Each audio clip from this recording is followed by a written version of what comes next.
Olá, alunas e alunos da PUC Goiás. Aqui quem está falando é o professor Giovanni Ocado, do curso de Relações Internacionais. E hoje eu trago uma importante mensagem para todos vocês que farão o ENAD neste ano de 2018. Eu gostaria de conversar sobre um dos temas centrais que provavelmente tende a cair bastante nesta prova. É a globalização. E a globalização é um tema totalmente transversal, cheio de diversas características e que pode levar a alguns enganos. E o propósito desta minha fala aqui é exatamente tentar evitar alguns enganos, apresentar algumas definições que são importantes sobre o tema e, sobretudo, discorrer sobre a conjuntura contemporânea nossa em que está marcando uma reversão deste processo, está sendo marcada por uma reversão deste processo de globalização, ok? Então eu gostaria de organizar minha fala particularmente em duas partes. Na primeira dessas duas partes, eu quero conversar com vocês acerca do conceito de globalização e apresentar algumas das principais características deste processo. Em um segundo momento dessa minha primeira parte, eu gostaria de conversar com vocês sobre a globalização e as principais transformações decorrentes deste processo. Bom, isso na primeira parte. Já na segunda parte, eu quero conversar com vocês um pouquinho mais sobre os limites da globalização e também explicar para vocês quais são as principais características que têm marcado uma onda globalizante que emergiu, sobretudo, depois da crise de 2008, ok? Então vamos conversar um pouquinho sobre essa primeira parte.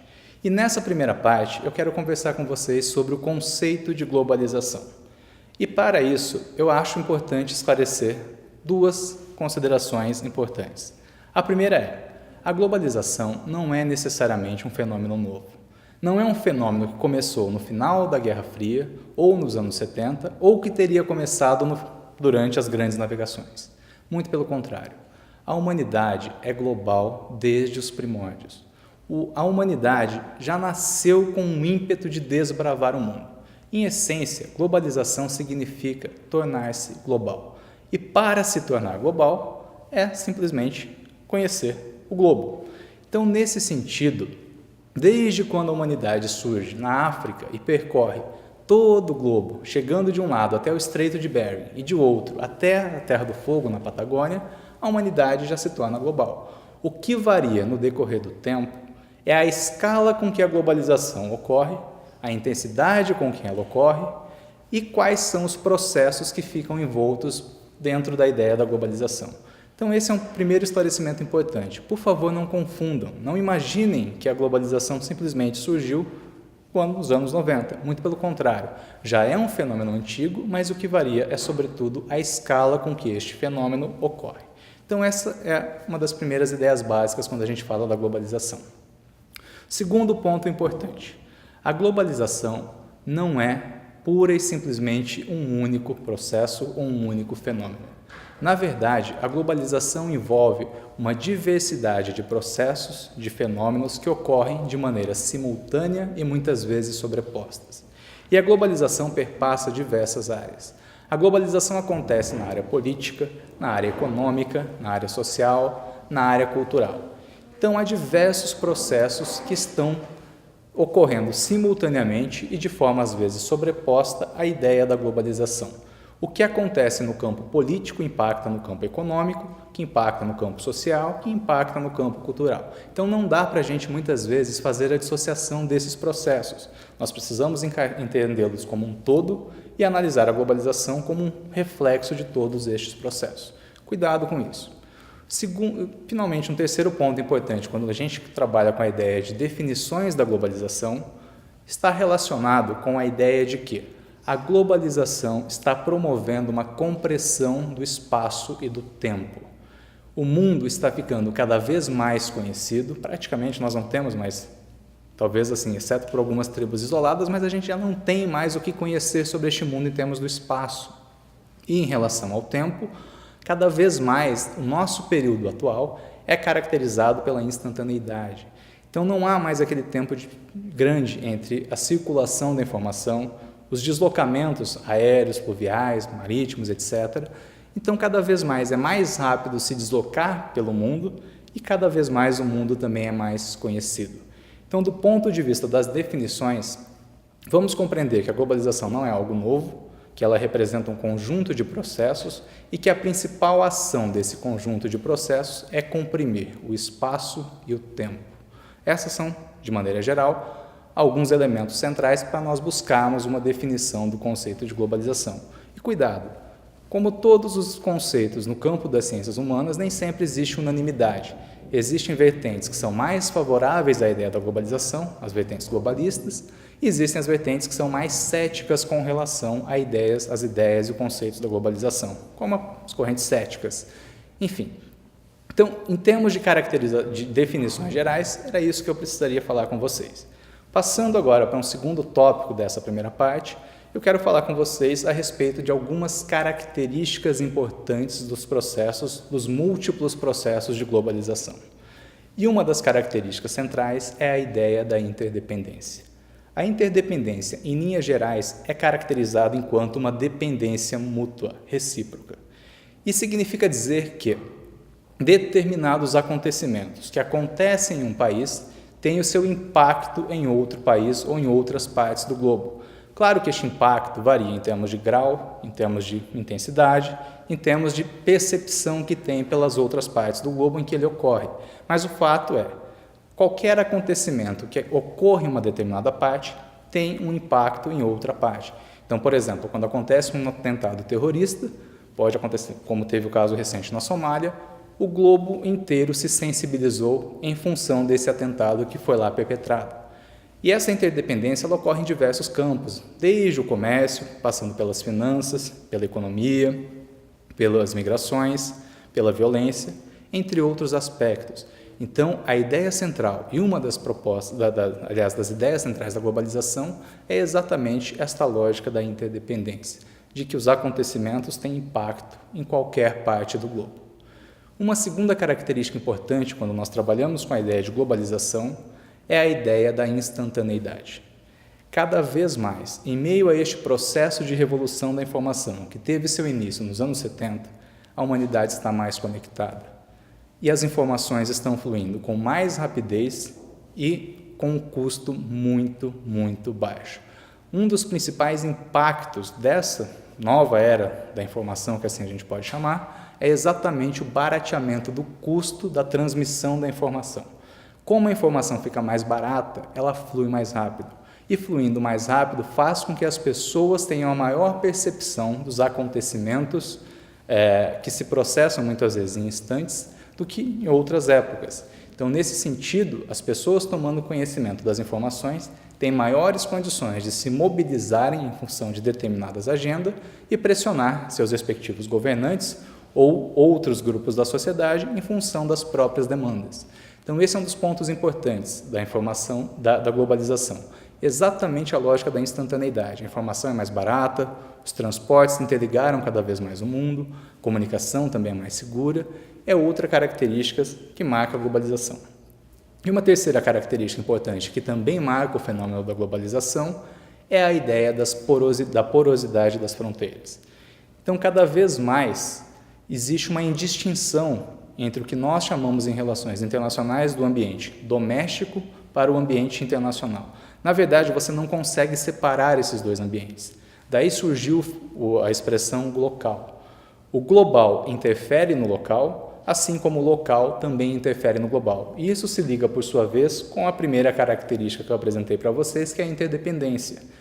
Então, cada vez mais, o mundo está interconectado, o mundo se processa de forma instantânea e, ao mesmo tempo, também praticamente as fronteiras nacionais acabaram se reduzindo ou são ignoradas, porque as informações se processam muito mais rápido, porque a humanidade está mais conectada e porque, de certa forma, o que acontece em outra parte do globo interfere no que acontece no próprio país. Então, algo que acontece no Brasil impacta diretamente algo que acontece nos Estados Unidos.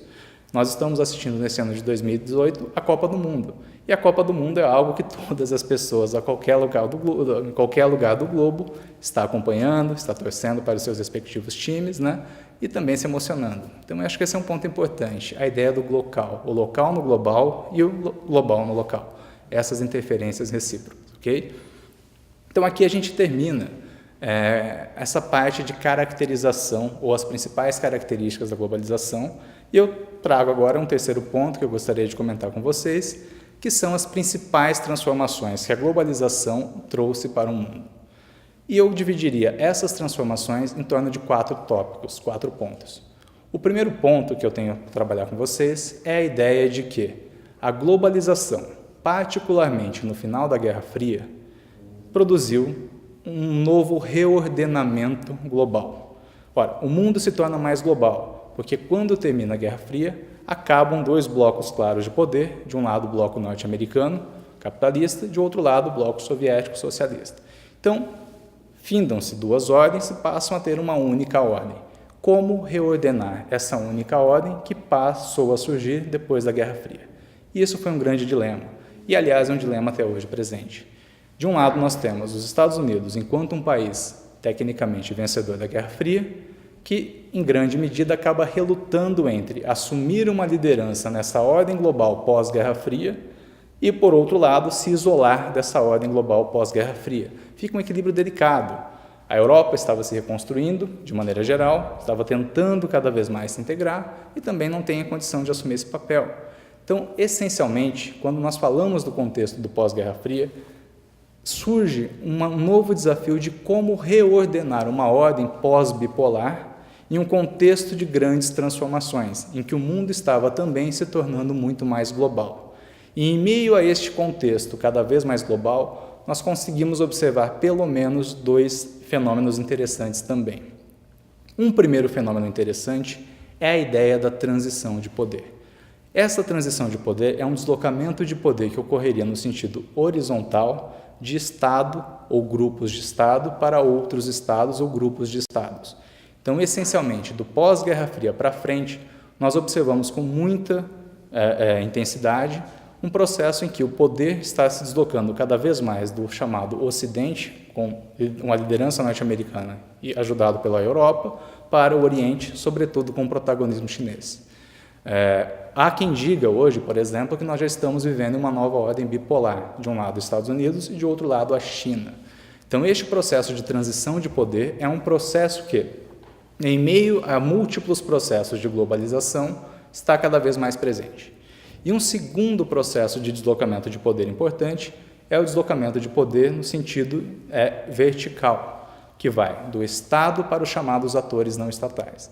Então, cada vez mais os governos nacionais estão compartilhando o palco da política internacional com atores não estatais, como empresas multinacionais, organizações não governamentais, com, às vezes, até mesmo grupos terroristas que participam da política internacional, entre outros atores. Então, esse deslocamento do poder no sentido vertical já é um fenômeno novo. O primeiro deslocamento do poder no sentido horizontal ocorreu desde diversos períodos da história.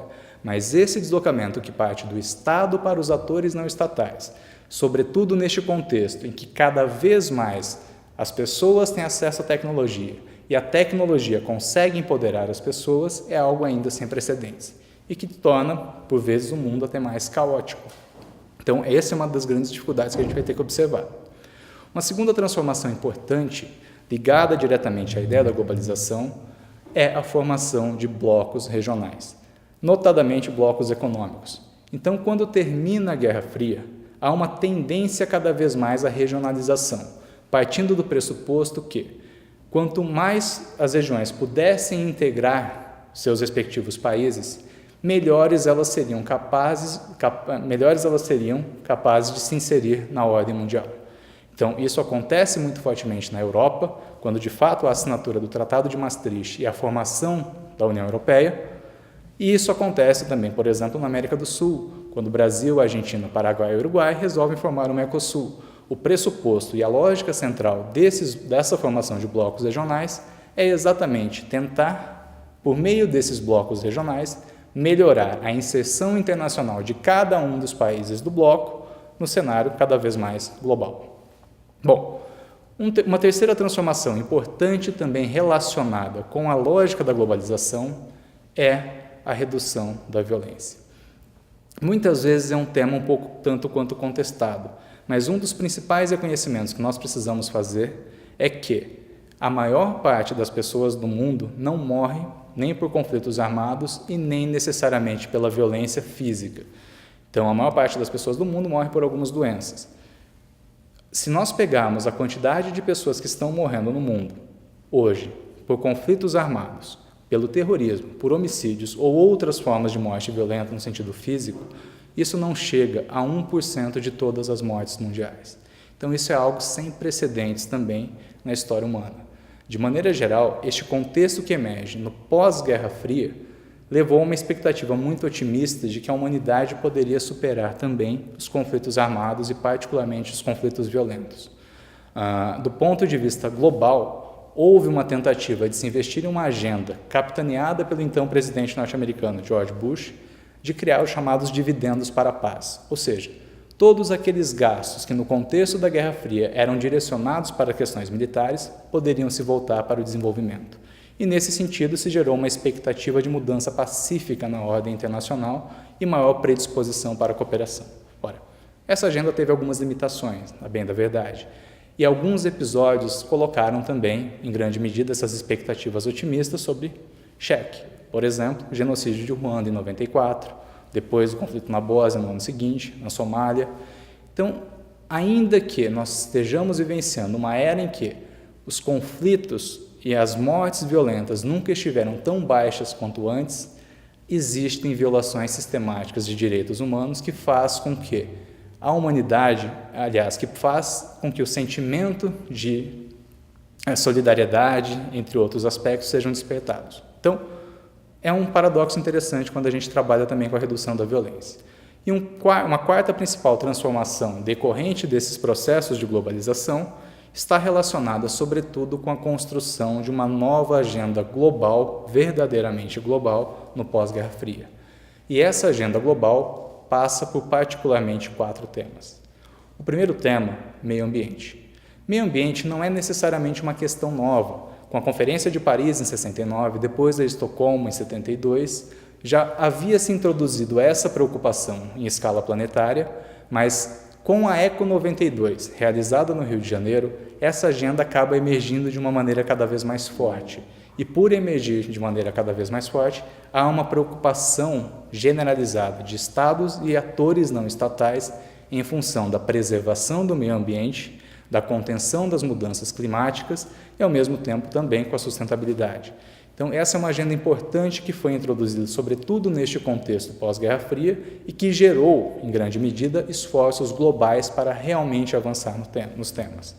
Bom, o segundo tema importante que surge nessa nova agenda do pós-Guerra Fria é a ideia da democracia.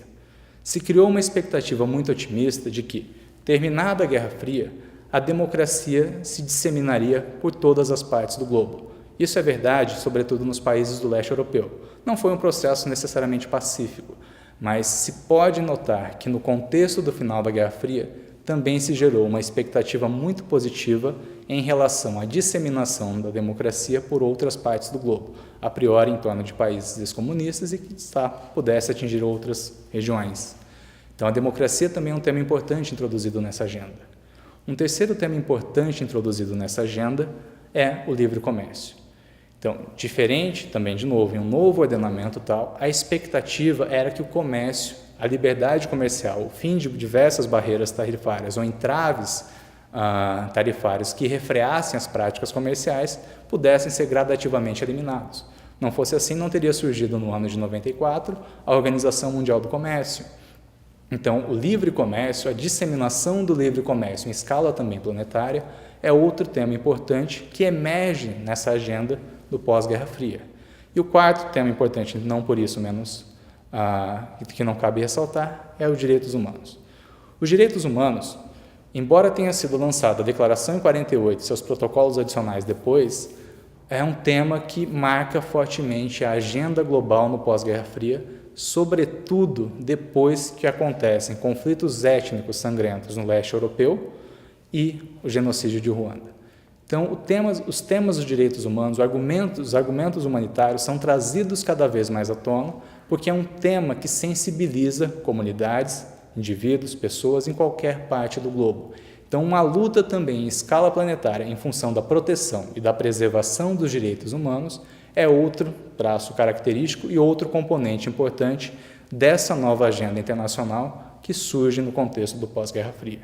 Agora, é bem verdade que são transformações importantes, mas que nem tudo é um mar de rosas. Quando nós falamos da globalização, nem todas as expectativas otimistas de fato se realizaram e há certos entraves a este processo de globalização. E um dos pontos que a gente vai começar a tratar na parte 2 são exatamente as limitações do conceito da globalização e também explicar um pouquinho para vocês o que é essa nova onda desglobalizante que emergiu sobretudo nesse contexto de pós-crise de 2008, ok? Eu recomendo fortemente que todos vocês mantenham-se atentos com as leituras de jornais, de noticiários, de textos da internet, desde confiáveis, claro, né?